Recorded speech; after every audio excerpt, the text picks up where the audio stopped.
Ada orang-orang yang tidak bahagia dinas oleh Al-Quran. Coba baca dalam Al-Quran, ada orang-orang yang dinas oleh Al-Quran tidak akan bahagia. Satu, la yuflihul kafirun, la yuflihul zalimun, la yuflihus sahirun.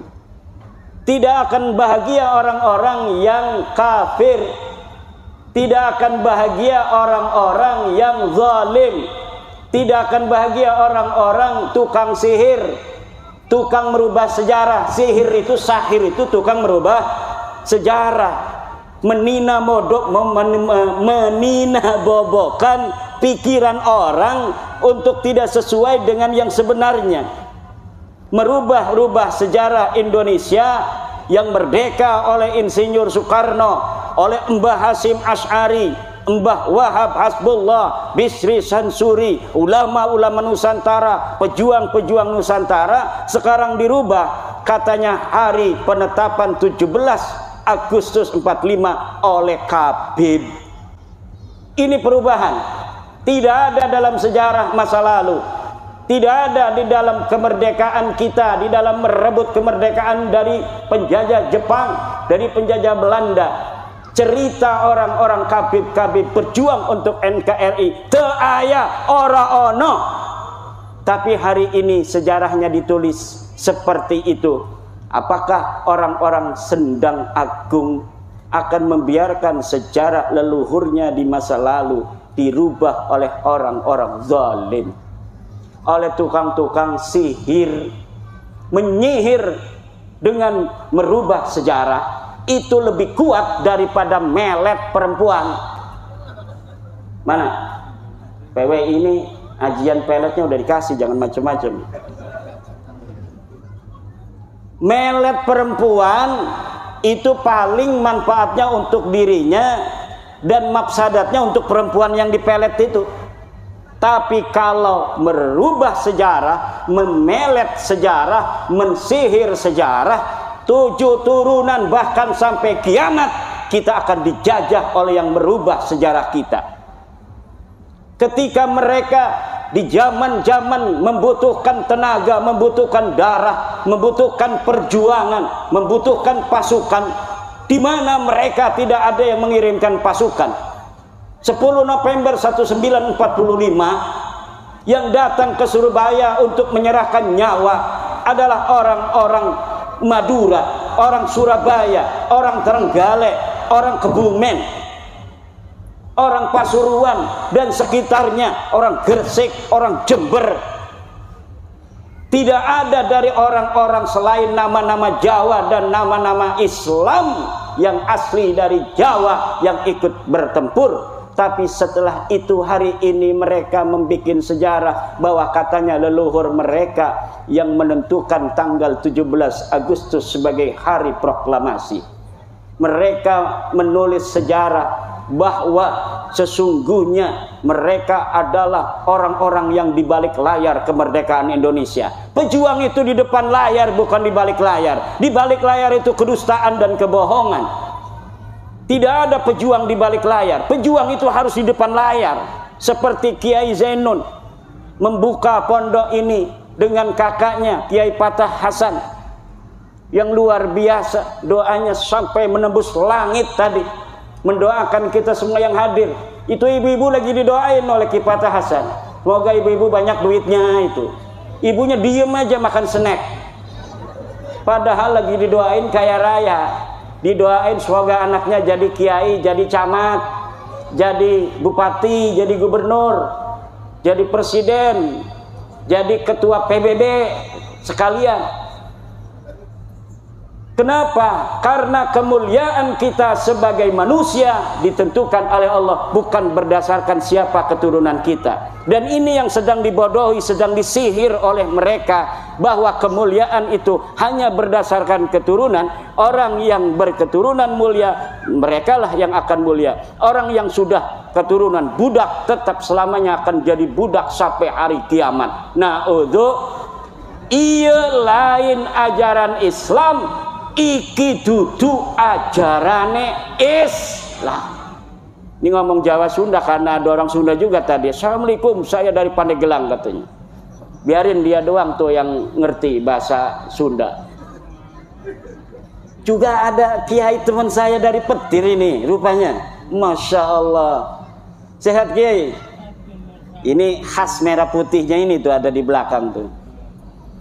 Ibu-ibu, bapak-bapak, hadirin ma'asyiral muslimin rahimakumullah. Yang tidak akan bahagia lagi, Kiai Jainun, jangan takut-takut. Kiai Jainun. Ini kalau di lab sampai ke pelosok katanya ini. Tenang aja, Kiai pelosok juga sama dengan Kiai Jainun. Teu percaya Habib eta turunan Nabi. Teu ngomong doang teu. Sama semuanya. Kiai-kiai kita itu orang yang punya ma'rifat billah, punya ma'rifat billah. Cuma mereka punya kebijaksanaan kayak Pak Camat. Pak Camat, Pak Bupati, itu mereka jadi bapak bukan hanya untuk kiai. Pak Camat itu anaknya ada yang jawara, ada yang pendekar, ada yang pemabok, ada yang kiai, ada yang santri. Semuanya anaknya Pak Camat, harus dilindungi semua. Makanya dalam setiap desa kadang-kadang Pak Lurah bikin taman bermain. Kiai mah gak bakal bermain-main, itu hidupnya hanya untuk zikir pada Allah. Tapi kenapa kepala desa itu bikin taman bermain? Untuk orang-orang yang gak bisa zikir. Dia bisa tenang kalau ada di taman. Sedangkan manusia itu perlu ketenangan. Kalau kiai nggak keluar rumah dia 2 bulan juga dia biasa-biasa aja. Kenapa? Punya kedekatan dengan Allah yang dia tidak membutuhkan hiburan apapun. Tapi manusia tidak sama. Ada yang kadang-kadang dengan Al-Quran saja dia udah cukup merasa tenteram. Ada yang tidak perlu baca Al-Quran, dia hanya zikir kepada Allah. Ada juga yang butuh selawat baru dia bisa nangis.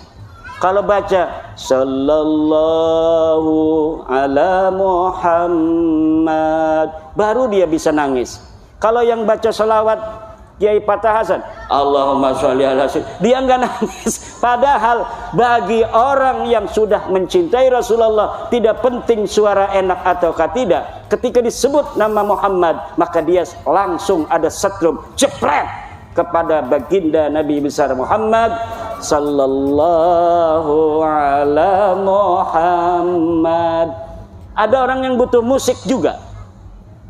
Dia kalau mendengarin musik-musik yang apa namanya itu semangat, dia jadi semangat. Kalau dia tidak mendengarkan musik semangat, dia mewek, dia membleh. Itu ada yang begitu. Jadi manusia itu diciptakan oleh Allah bermacam-macam warna. Camat, bupati, presiden, itu yang suka sholat anaknya, yang gak suka sholat anaknya, yang suka ngerampok juga anaknya, yang harus diberi hak sesuai dengan amalnya. Dia benar harus dihukum, tetapi dimasukin penjara, dikasih makan sama negara. Kalau kata saya itu para koruptor masukin penjara nggak usah dikasih makan. Coba lihat 12 hari udah mati apa belum. Tapi nggak begitu sama negara itu, sama presiden, sama bupati. Tetap yang nakal pun perampok, penjudi, tukang judol. Bu, suaminya ada yang judol apa tidak? Yang sabar aja. Paling kebun sawit nanti dijual gitu. Jangan sampai ibu-ibu suaminya suka main judi online, berbahaya. Itu tidak akan ada orang kaya raya dengan judi. Teraya. Kalau pengen kaya raya, nanam sawit, jual, celengin. Nanam padi, jual, celengin. Nabung 5.000, kaya raya nanti. Guru-guru, insya Allah jangan khawatir.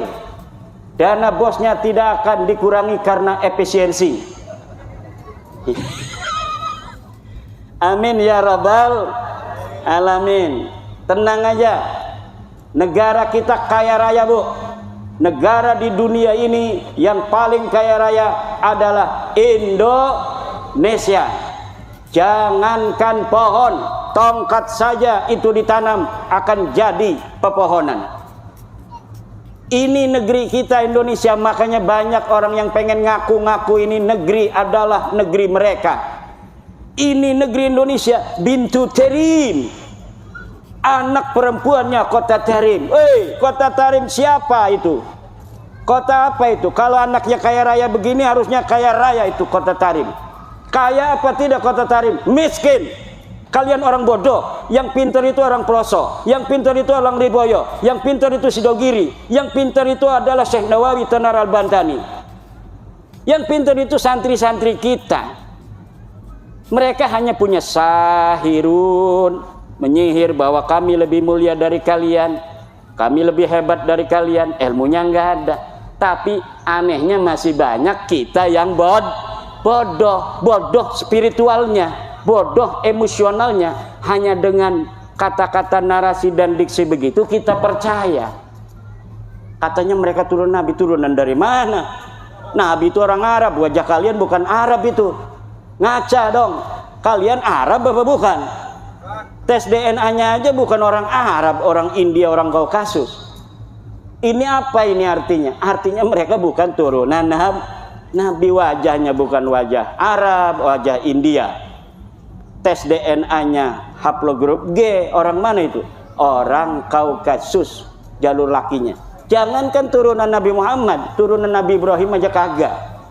Kalau orang Indonesia ini kemungkinan besar adalah keturunan dari baginda Nabi besar Ibrahim alaihis salam. Ini Bapak kenapa ngentul-ngentul begini? Setuju? Bapak-bapak setuju nggak saya ngomong begini? Ini yang pakai merah putih setuju nggak Kiai?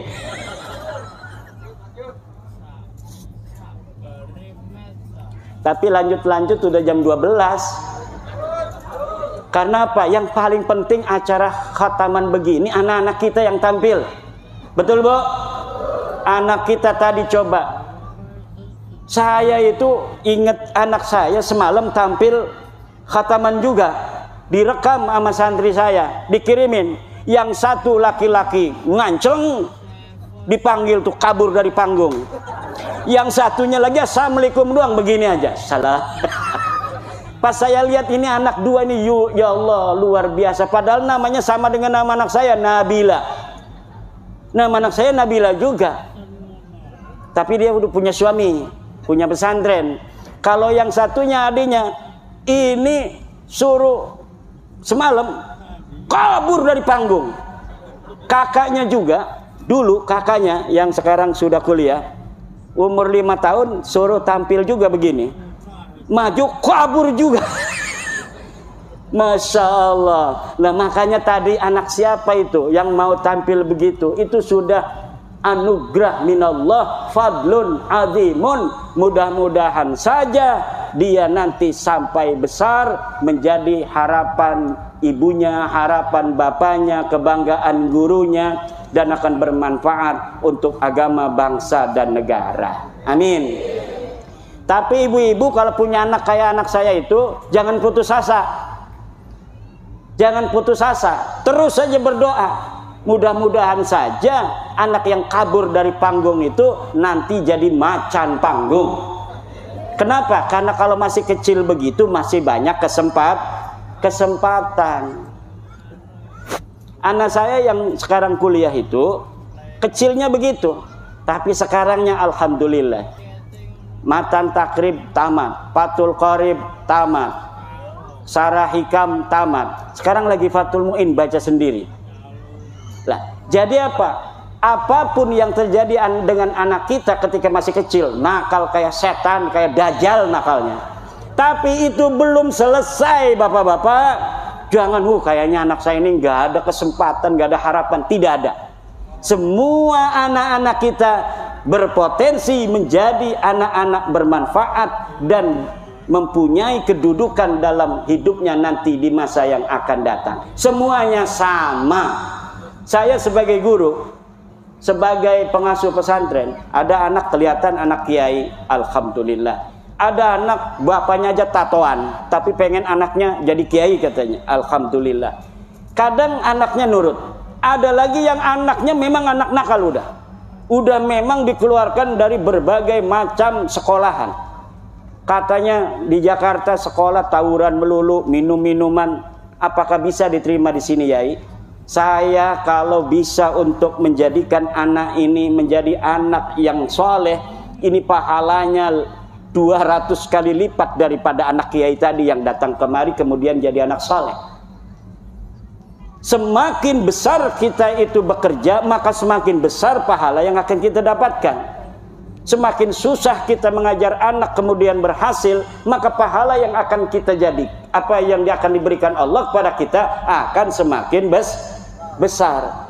Jadi saya tidak pernah berputus asa ngajarin anak, ngajarin santri. Dan ketika ada yang datang kelihatan ditolak di pondok lain, ditolak di pondok ini, ditolak di sekolahan itu karena nakal, kata saya mudah-mudahan aja takdir nurutnya sama saya, maka saya tetap terima. Kecuali udah 3 kali nanti ketika dia ada di pondok, kemudian dia memang sudah tidak bisa lagi untuk diharapkan menurut saya. Kalau menurut Allah kan tetap ada harapan. Tetapi kita harus punya peraturan. Kalau sudah 3 kali dia itu melanggar peraturan yang berat, sesudah diberikan surat peringatan kepada anaknya, pada orang tuanya dikasih informasi tembusan, kita setelah mengatakan bahwa ini mudaratnya anak ini lebih besar, ada di pondok, bisa mempengaruhi anak lain, kita kemudian serahkan kembali ke orang tuanya bahwa kami sudah tidak sanggup lagi untuk mendidik anak bapak. Kenapa? Bukan takut kepada anak ini tidak akan bisa jadi anak yang baik, bukan. Tetapi mendarat kepada yang lainnya itu lebih besar karena dia tinggalnya bersama anak-anak itu. Tapi jangan putus asa wahai bapak, jangan putus asa wahai ibu. Anak bapak dan ibu ini bukan berarti ini sudah ditakdirkan Allah menjadi orang yang tidak manfaat. Pondokin lagi, mudah-mudahan saja takdirnya solehnya dia dengan kiai yang lain. Begitu ibu-ibu. Jangan pernah ibu-ibu merasa ketika punya anak yang nakal kemudian itu akhir dari segalanya. Tidak ada kata terakhir sebelum kita ini dipanggil oleh Allah Subhanahu wa taala. Potensi kebaikan semua manusia itu sama. Ini kita yang sekarang jadi santri, jadi kiai, ini belum aman, Pak. Harus hati-hati. Harus aman dan iman. Kenapa? Ada orang yang dari kecil dia berlaku sebagai orang soleh, ketika mau mati bisa saja seperti bir shisha, kemudian dia kafir. Ada orang yang kafir, setelah mau mati dia baru syahadat, aku bersaksi tidak ada Tuhan selain Allah dan Nabi Muhammad Rasulullah. Mati, padahal dia belum sholat, belum puasa. Ini lebih hebat mana? Lebih hebat ini orang yang diberikan hidayah oleh Allah di akhir hidupnya.